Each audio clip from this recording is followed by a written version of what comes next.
it's almost like their family is just pictures. It's like the weirdest thing. So like, yeah, like their family is like literally just an Instagram page, but in their life. yeah, Like it's just a highlight. it's a highlight. Like they're only there for the highlights, and the rest they're like mentally checked out of. Yeah, because they're always at work, or like they're always separated, or they're frustrated, and so they're mentally like. Yeah, so they get home and they're frustrated and they're pissed, and so they're not talking, and then they lost a day. It's just like, I don't understand how people do that. Yeah. Or like they go to 2 different jobs and then they spend more time with the coworkers than they do each other. Yeah. Like way more time. Yeah. Like, could you imagine if I was at work, like actually physically at work? Yeah. For 8 hours, and then only came home for 2 hours, and then.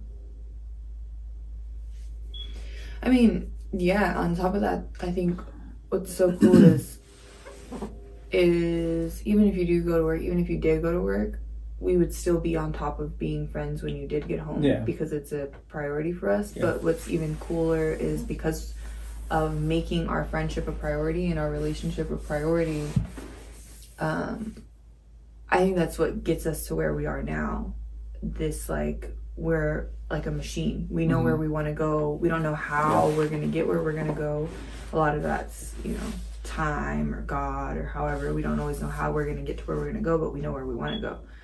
And so, like, our home is our mission, where when you don't ever talk and y'all aren't best friends and he's going to work and you're going to work, or you're going to work and I'm home with the kids, or however it is, you become separate. Yeah. So there's no way, because you and I, we know our roles and we know exactly what we want to do. Well, we know that because we know what our end goal is, and we know what we're wanting to achieve, because we know we're the main thing that we need to protect at all times. Yeah. Where when you start, like, when you don't make communication your number one thing, and friendship your number one thing within your marriage, y'all are both going on totally separate roads and separate goals. I almost said roles and goals. You know what I'm saying, though? Yeah. And there's so much importance to making sure that the person you married is your bestie for the restie. Bestie for the restie. That's all I get. That's all the girls. But you know what I'm saying? Yeah, exactly what you're saying. So, how do you, if you're a single person, how do you do that? How do you find your bestie for the restie and marry that person? Oh, I was going to tell you something I saw on TikTok. Mm-hmm. This girl was asking, just like an open-ended, it relates, I promise. Sorry, I'm doing my woman thing. No, talking thing. She asked this open-ended question. She goes, are you guys really just falling in love and getting married, or are you guys making a choice and just going with whomever you are with? Mm-hmm. And it made me think to myself, I'm straight. You go with whoever you're with, kind of, like, not in a bummy way, but you were in a relationship before me for years, and that's the person you thought you were going to marry until you decided it wasn't. Yeah. I was in a relationship for years before you and I, with the person I thought that I was going to marry. You could probably have said in that time period that y'all were together that y'all were best friends, as could I have probably have said in a time period where we were together that we were best friends. Now looking back, you realize that we weren't. Yeah. But I think that you find somebody that you are best friends with, and you make the decision that that's your life partner. And it's not the fact that you like them that makes you communicate every day, because I don't always like you, you don't always like me, but it's the fact that I made that decision and you made that decision. So no matter what, today we're going to talk, and no matter what, tomorrow we're going to talk, even if we have to talk about something stupid that I don't like or something stupid that you don't like.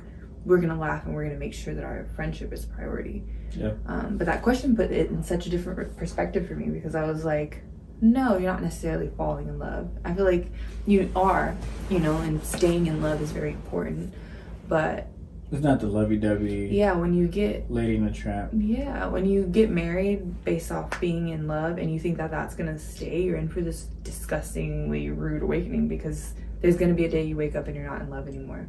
Yeah. Because the honeymoon phase goes away. Yeah. So that's my advice for the single person, is whomever it is, make sure that you're making that decision that you're going to like them. Not just through the good stuff. Yeah, you're going to be with them, and you're going to stay on that mission field every single day, whether you're tired of the war or not. You're going to get up and you're going to fight because you're protecting your country. Because you're protecting your marriage. Right. Because not every day, I'm sure, right? Not every day you want to wake up and chat with me. I'm sure there are days you want to get up and go to the gym and focus on you and do you. But because we've made the promise to each other that... And it just takes one small thing to mess it up, you know? One, like, selfish moment compiled into many selfish moments.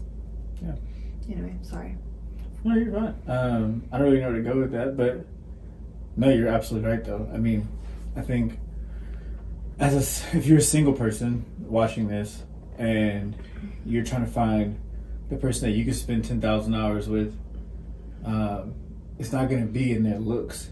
It's not going to be in that one thing that y'all have in common. Like, we have a lot of things in common, don't get me wrong, but like, how much time do we actually spend doing those things that we have in common with each other? Like, never. And how many of them have changed since we first met? Exactly. Do we still have all those same things in common? Yeah, like, we both like music, we both like art, we both like writing, we both like learning, but like, most of that stuff, we don't even do.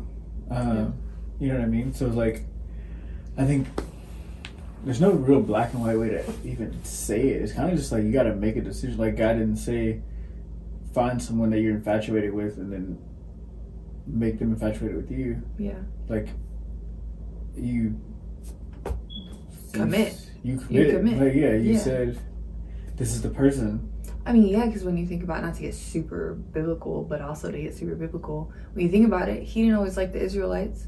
There were many times he was like, I'm going to destroy them. Yeah. Like, I want to destroy you. And Moses would be like, please, Lord, remember the commitment you made with Abraham because of whatever. If God got righteously angry at people and wanted to out on his, like, destroy people, I mean, marriage is, like, sucky.